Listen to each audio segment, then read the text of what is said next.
আজকে সরকার আমাদের সাথে কথা বলেছে, আমাদেরকে বলেছে আমরা যে কাজগুলো করছি সেগুলো আরও যাতে জোরদারভাবে করতে পারি সেই কাজটা করে যাব, এটুকুই আমরা বলবো।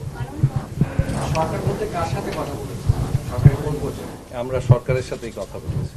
তো আপনার স্টাফরা তো কর্মবিরতিতে আছে, তো আপনি কাদেরকে নিয়ে কাজ করেন এবং কাদের দাবি আপনারা কমিশন অবজেক্ট হবে এবং আপনি ক্যাপিটাল মার্কেট সম্পর্কে আইডিয়া নাই, তো সেরকম একটা আমি আসলে এই ধরনের কমেন্টের কোনো উত্তর এখনো দিইনি, আগেও কখনো দিইনি, এখনো দেব না। আপনার কর্মকর্তারা দাবি করছেন যে তদন্ত হয়েছে, যারা অভিযুক্ত হয়েছে সেই তদন্ত প্রতিবেদনগুলো প্রকাশ করে আইন অনুযায়ী তাদের বিরুদ্ধে ব্যবস্থা নেওয়া, যেগুলো করছেন না সেই ক্ষেত্রে যদি অভিযুক্ত বা দায়ী আপনাদের সাথে আমরা শেয়ার করেছি যে আমরা এই পর্যন্ত 7টা তদন্ত রিপোর্ট পেয়েছি, সেগুলোর ব্যাপারে আমরা 3টার অলরেডি অভিযোগ গঠন হয়ে গেছে।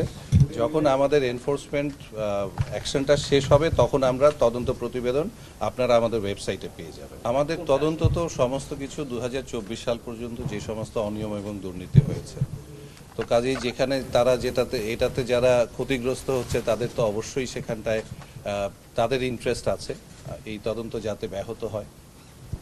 কর্মকর্তারা তো আপনার পদত্যাগ দাবি করেছেন, যতদিন পদত্যাগ করবে না ততক্ষণ। আমি বললাম সরকারের সাথে আমাদের কথা হয়েছে, আমাদেরকে সরকার এখানে পাঠিয়েছেন একটা মিশন দিয়ে, আমরা সেই মিশনে আমরা অ্যাকচুয়াল পরিমাণ সেই মিশন থেকে সরব না। কোনো ধরনের অন্যায় দাবির কাছে আমরা মাথা নত করব না।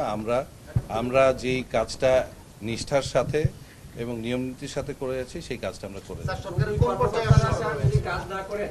আমরা আহ্বান জানাবো ওনাদেরকে কাজে ফিরে আসার জন্য।